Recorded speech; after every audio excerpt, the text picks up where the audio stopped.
Huwag na huwag tayong sobrang magpapapagod.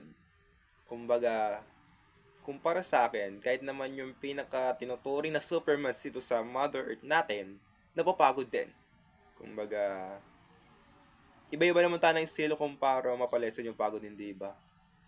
Kumbaga, example, nanonood ka ng anime, pero yung isa pang tao, di naman pa nag-anime yung ano niya, parang treated niya as parang stress reliever, di ba?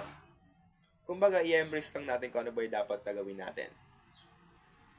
Kapag para ma-gain natin ulit yung energy natin kasi normal naman eh. Tao lang naman tayo eh. Tao lang tayo, napapagod din.